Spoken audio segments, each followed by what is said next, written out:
সকালবেলায় বাসা থেকে বের হয়েছিলাম কিছু সবজি কিনে আনার জন্য। তো বাজারে আর যাওয়া লাগেনি, বাসার সামনেই হচ্ছে একটা ভ্যানে করে সবজি নিয়ে আসছে। তো ওনার থেকেই হচ্ছে সব পদের সবজি নিয়ে নিছি। আজকে একটু বেশি করে সব পদের সবজি মিলিয়ে নিয়ে আসছি যাতে কয়েকটা দিন আর না কিনতে হয়। তাছাড়া গতকালকে রাত্রে আপনাদের ভাইয়া ভাত খেতে বসে বলতেছে কয় মাস শীত থাকবে ততদিন পর্যন্ত আর বাসায় পাতলা ডাল রান্না করতে নিষেধ করছে। গরমের সময় দেখা যায় টক ডালটা আর কি পাতলা করে রান্না করলে খেতে ভালো লাগে, কিন্তু শীতের সময় আসলে পাতলা ডাল ভালো লাগে না। করে ভাজি আর সবজি দিয়ে মাছের একটু ঝোল তরকারি রান্না করে দিতে বলছে। এই শীতের দিনে তো বিভিন্ন রকম সবজি থাকে, এগুলোতে তুমি মাছ দিয়ে ঝোল তরকারি রান্না করে দিয়ে একটু বেশি করে ঝোল রাখলে আমার হয়ে যাবে, ডাল লাগবে না। সেই কথা মাথায় রেখেই হচ্ছে সকাল সকাল সবজি কেনার জন্য বাসা থেকে বের হয়ে গেলাম। তো বাজারে যাওয়া লাগেনি, বাসার সামনেই তো সবকিছু পেয়ে গেলাম। সব সময় আসলে একজনের কাছে সব ধরনের সবজি পাওয়া যায় না ভ্যানের থেকে নিলে, কিন্তু আজকের ভ্যানওয়ালার কাছে সব ধরনের সবজি ছিল। আর এরকম সব ধরনের সবজি আনতে গেলে একমাত্র বাজারে গেলেই পাওয়া যায়। যাই হোক, আজকে যেহেতু একজনের কাছে পাইছি আর বাজারে যাওয়া লাগেনি, তো সবজিগুলো সব আমি গুছিয়ে নিয়ে এখানে ধনিয়া পাতাগুলো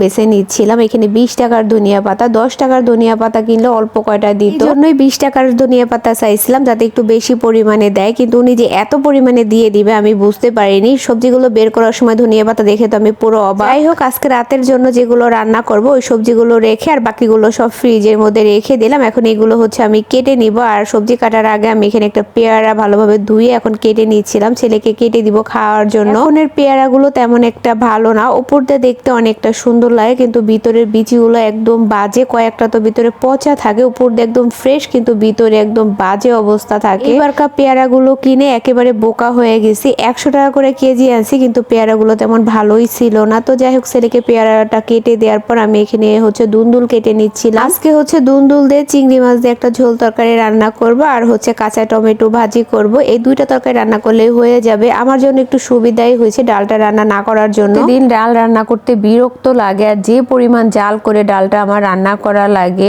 অল্প জাল দিয়ে ডাল রান্না করলে ওই ডালটা কেউ ছুঁয়েও দেখবে না। একেবারে যে 2 দিনের ডালটা একত্রে মিলিয়ে রান্না করে রেখে দেব সেই ডালটাও কেউ খাবে না। প্রতিদিন 2 জনে খাবে ওই পরিমাণে একটু করে ডাল রান্না করতে অনেকটা সময় নিয়ে গ্যাস তো অনেকটা শেষ হয়ে যায়। যেহেতু লাইনের গ্যাস নাই তো ভালোই হয়েছে, আমার কষ্টটাও একটু কমে গেছে, আবার গ্যাসও সাশ্রয় হবে। 2টা করে তরকারি রান্না করলে তার বেশি একটা সময় লাগবে না। দুন্দুল আর কাঁচা টমেটো গুলো কেটে নেওয়ার পর এখন আমি পেঁয়াজ মরিচ গুলো কেটে নিচ্ছি। এখানে আমার সবকিছু কেটে ধুয়ে একদম গোছগাছ করে নেওয়া হয়ে গেছে, এখন শুধু রান্নাটা বসিয়ে দিলেই হয়ে যাবে। রান্না করার আগে সবকিছু কেটে কুটে গোছগাছ করে নিতে একটু কষ্ট, কিন্তু রান্না করতে আর তেমন একটা সময় লাগে না, খুব অল্প সময়ের মধ্যে রান্না করা হয়ে যায়। আজকে যে 2টা তরকারি রান্না করবো দুটোটা তো একেবারেই অল্প সময় রান্না করা হয়ে যাবে, ভাতও রান্না করা লাগবে না। দুপুর বেলায় হচ্ছে ভাতটা একেবারে রান্না করে রেখে দিছি। তো এখানে হচ্ছে আমি 2 চুলায় 2টা কড়াই বসিয়ে দিছি, একটা হচ্ছে টমেটো ভাজি করে নিব আর একটা হচ্ছে তরকারি রান্না করে নেব। তো এখানে হচ্ছে আমি রসুন কুচি, পেঁয়াজ কুচি আর শুকনো মরিচ কুচি দিয়ে দিছি টমেটো ভাজি করার জন্য। তো এখানে একটু পেঁয়াজ মরিচটা ভেজে নিয়ে টমেটো গুলো দিয়ে নিচ্ছি। টমেটো দিয়ে ছোট মাছ চচ্চড়ি কিংবা বড় মাছের ঝোল তরকারিও খেতে ভালো লাগে, কিন্তু আমার এখন ছোট মাছ কাটার কোনো এনার্জি নাই, আর বড় মাছ দিয়ে রান্না করলে আপনাদের ভাইয়াও খাবে না, কারণে ভাজি করতেছি। আর এই ভাজিটাও আপনাদের ভাইয়া তেমন পরিমাণে খাবে না, ওই একটুখানি পরিমাণে খাবে আর বাকিটুক আমাকেই খেতে হবে। তো এর মধ্যে সামান্য পরিমাণে হলুদের গুঁড়ো আর স্বাদ মতো লবণ দিয়ে এখন ভাজিটা করে নিচ্ছি। আমার কাছে কাঁচা টমেটো ভাজি কিংবা পাকা টমেটো ভর্তা, তারপরে হচ্ছে টক, এগুলো অনেক ভালো লাগে খেতে, বিশেষ করে শীতের সময়। ভাজিটা বসিয়ে রেখে আমি এখানে মাছের তরকারিটাও রান্না করে নিয়েছিলাম। পেঁয়াজটা একটু ভেজে নেওয়ার পর আমি এখানে কিছু বাটা মশলা দিয়ে দিছি, এরপরে গুঁড়ো মশলাগুলো দিয়ে নিচ্ছিলাম, হলুদের গুঁড়ো, মরিচের গুঁড়ো, স্বাদ মতো লবণ। সব মশলাগুলো দেওয়ার পরে এখন হচ্ছে আমি ভালোভাবে এটাকে কষিয়ে নিচ্ছিলাম যতক্ষণ পর্যন্ত কাঁচা গন্ধটা না দূর হয়। এরপরে হচ্ছে আমি এর ভিতরে চিংড়ি মাছগুলো দিয়ে দিলাম। বাসায় ছোট চিংড়ি ছিল না, এই বড় চিংড়িগুলোই ছিল। তো এর আগে একবার হচ্ছে বোনা করে খাওয়া হয়েছে, যার কারণে আজকে সবজি দিয়ে রান্না করতেছি। অন্য কোনো সবজি দিয়ে রান্না করলে তেমন একটা ভালো লাগবে না। আর দুন্দুলের সাথে দেখা যায় ইলিশ মাছ আর চিংড়ি মাছটাই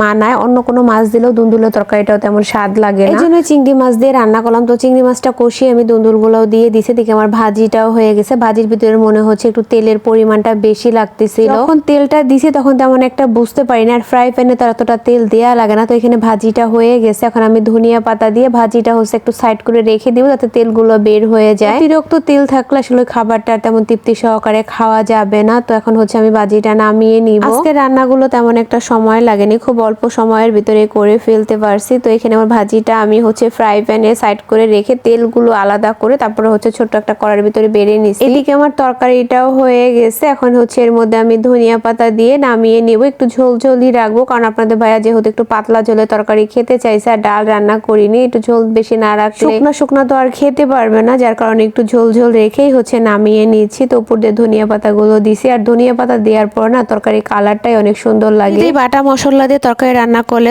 কালার অনেক সুন্দর আসে, আর উপর দিয়ে ধনিয়া পাতা দিলে তো কথাই নেই। তো যাই হোক, এই ছিল আমার আজকের মতো ভিডিও। কেমন লাগলো সবাই কমেন্টে জানাবেন। ভালো থাকবেন, আল্লাহ হাফেজ।